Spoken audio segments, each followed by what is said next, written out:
Hey, what's up, Liron here. I want to share something really fun with you today. We're going to talk about how to interpret shapes in watercolor and how that can basically transform your paintings completely, making them awesome looking. So I'm going to get started here on the left first, and look at how the seemingly abstract shapes connect to an impression. Okay, that's what I kind of want you to see, and notice the moment it happens. So one way to interpret this is I'm just going to go for the darks that I'm seeing. So we have the windows here to the side, and I'm going to try and keep things within the frame I created. If I fail, that's okay. It's not the end of the world. So this is the window, and I'm going to continue with this line down here. I'm keeping it blue for now, and then look at what happens as we get to the shadow on the body of the car. It actually goes a little violet-y, so I'm just going to add a bit of red for good measure, because the red and the blue that I have mixed here is going to lead to this violet-y feel. And then I'm going to just start putting in that shadow on the side of the car, okay, that you're seeing here. Now, again, I want you to pay close attention to the moment where it starts to emerge as a car. Okay, it could take a moment or two or three, but I want you to pay close attention, okay? Now, so this would be one way to interpret the shape of the car. I'm just following the shadows, but in a second, and I'm gonna mix something a little more gray and neutral here, and even warm perhaps. In a second, I'll show you a different way. I think you're gonna get a nice kick out of it. I think it's just a fun way to look at things. So this is gonna be the back side of the car. I'm gonna just put in a bit of that red here for the tail light, and we're going to kind of connect everything together with some darks around the area of the tire. And what you'll see is, of course, this is far from accurate. This is a very basic way of kind of structuring whatever this is, this car. And then I'm going to put this tire for the front of the car. And I am going to just add a couple of touches of dark here and there, just to make it a little more fun. This entire thing is in the shadow, the entire front of the car. There we go with the sneezing. And then we have a bit of a shadow here. We have a bit of a dark here in the glass of the car from the back. We have this shadow on the ground. And that would be one possible way to interpret the car. If you want to create some negative spaces around it, you could do that as well. I'm going to add a bit of yellow to imitate some greens here, but that's going to create a negative space for the top of the car. Now, again, I'm not accurate. That's fine. And you can do this with any subject matter. You can use something that may look a little complex like this car, or you can do it with something that is apparently easier. Smaller shapes, smaller still life shapes. I'm going to connect this shadowy side with the background for now. And, you know, for good measure, I can add almost a warm-ish shadow under the car to almost separate the highlights on the car, give them more meaning, you see? So it doesn't necessarily start to take shape. It just looks like a bit of a car, and you can work it, you can improve it, you can spend as much time as you want. I'm not going to get into too many details, but just to show you, you could, you know, start separating the strongest darks, like so. Let the paint move, do its thing, whatever it wants to do almost. Go back and revisit some of the shadows, add some details. Doesn't really matter, but this entire background is light. It's going to be warm, it's going to be light. So that would be one way to interpret this. Now I want to show you another way, and that would be, instead of treating these areas as a highlight and these areas as shadows, to almost paint the entire car. And you'll see what I mean by that. So I'm going to start with a warm this time. And look at what I'm going to do here. I'm going to paint, and you want to stay tuned. This part is really fun, I think. Don't skip it. So I'm going to just carve out a shape, and I'm going to skip some highlights. So I'm going to treat the body of the car this time as a warm-ish kind of color. and just skip a few highlights. Now, of course, again, I'm not going to be accurate, and the accuracy is not the point here. The point here, first off, is to have fun with watercolor.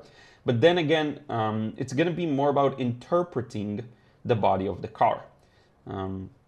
And you may find this exceedingly difficult. That's fine. You can work with a pencil sketch that kind of highlights how you wanna treat the shapes. Okay, you can do a basic sketch of the shapes you're about to paint. There's nothing wrong with that. I'm just showing you kind of a fun, direct way I'm doing it.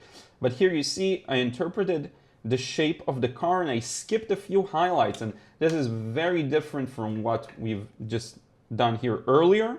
It's seeing things and seeing layers differently. And now I can just blend a few of these edges in. And this will show you in a second like how much simplification and abstraction you can get away with. So I'm going to start feeding this with some, I think some violets, but neutral violets. So I'm going to add a bit of yellow to those and just start carving out. It's not even shadow shapes necessarily, it's more of the value of the light. Oops, I did a nice little splash there. This is not like a dark highlight yet, right? I'm just kind of building up some other forms to it. But you see how a car starts to emerge. Can you see that? You can even include a shadow here under the car. Honestly, it will work as well. You see how a shape of a car starts to emerge. I'm going to extend it in the front by just coming in with some wet water. Wet water, as if you could use non-wet water. And I am going to even break off some of the edges here. But can you see how this is a completely different interpretation of the shape of the car? Can you see that? Right? This is a different way of looking at it. In fact, there's a cast shadow here on the ground, so I'm going to loosen that up and almost merge that together. Can you see the car here? Can you notice its shapes? We can give this a couple of seconds to dry and then build upon it. In fact, let's do that. Let's blend a few of the edges that I'm seeing here to make it the interpretation a little more like what I'm seeing. Down here as well, I would probably merge these sides. Not merge, smoothen out these sides.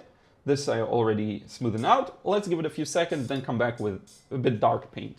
Okay, so this is pretty much 90% done. Just to show you a bit of a different approach this time, instead of going and painting these shapes really dark, let's look at a more, I would say, low-key approach, low contrast approach. I'm gonna mix a bit of these violets here, and we will paint a thin wash over this and kind of see what it looks like.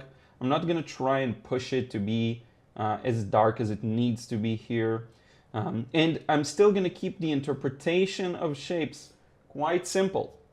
So we're gonna have this window here, and as we get to the body of the car, why not introduce a bit more of that violet in there. Just a bit of it here, showing the contrasts. This is a highlight under it. We're gonna have a shadow. Merge this entire thing here with the front of the car. So a bit more of a subtle approach. Now, as we get to the right, let me crank up the blue just a bit, because the sky reflects in there. It should be perhaps a different blue, but that's fine. And then we'll go back to the kind of neutral violet. Gonna put this tire in, gonna put this shadow under, and just to make it a little more interesting, what I like to do, introduce some water. First, we're gonna introduce water to this edge just to keep things moving, and I would even hold it at a bit of an angle, and just introduce a bit of water to make the tire a little vague. Then we'll get a bit of a nice little shadow here on the window. Now again, you can go in as much detail as you want.